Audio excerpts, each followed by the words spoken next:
Hey everybody, today we're talking about the story of Scratch Buffalo, how we got together. Okay, so pre-Scratch Buffalo, I was in a billion different bands, mostly called Chris Nation and the Something Else's. I was mostly acoustic and then I would do full band shows. But I decided I wanted to start a band that could be a band forever, never break up. Even if it was just me by myself, that would be fine, but hopefully it would be a band and could go forever. So that was in the back of my mind.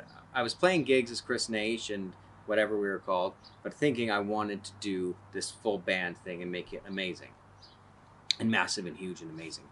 And so I was playing a bunch of shows, and there's one band we kept playing shows with, bills with. They were called the Fast Nationals or Blackboard Revelation. Blackboard Story. Blackboard Story. And on drums, they had a spicy young man who'd come to be known as Mark Straub. And I thought this band was great. So anyways, I really liked this band. We became friendly. And I booked a show for my band in a church basement that also had an art show involved. It was a weird thing. And Mark and Brad, Fast Nationals, played this show. And we were hanging out after the show, and Mark says to me, you need a bass player. You didn't have a bass player for that show. Yeah, so this show was just me on guitar and a drummer Standing on drums, drummer. my buddy Brian.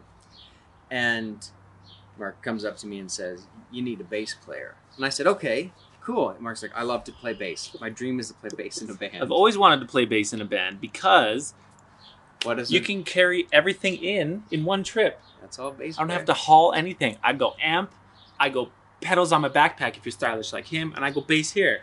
That's one trip in. Drums is a lot more. Drums strict. is 2 or 3 or 4. Mhm. Yeah. Especially people don't have to carry. Plus, you could like move when you're a bass player. on stage, yeah. You can move, yeah. If you get a wireless system, you can move a little bit more. Mm-hmm. And I played the fretless bass. Yeah. So that was fun. Yeah. Continue. So I said, well, what's your Facebook? And I'll message you. Oh. Mark goes, I don't have Facebook. I don't have social media. And I was like, Instagram then. He's like, don't have it. And I was like, okay. Did I say use my email or No, something he shady? gave me his phone number. Oh, that's so weird. we moved quick. So a couple months later, I decided I was starting Scratch Buffalo. I played one acoustic show under the name to test the ground, test the waters.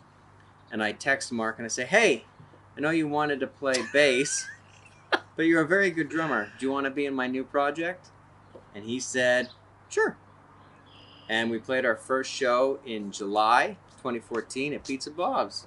Oh, how fitting. Yeah.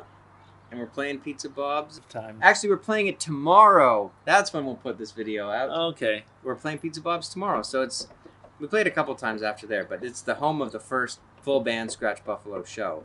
So it's pretty cool. I don't know. That's the story of how we got to our very first show. Thanks for watching. Buy a t-shirt. Thanks for watching. Judo chop.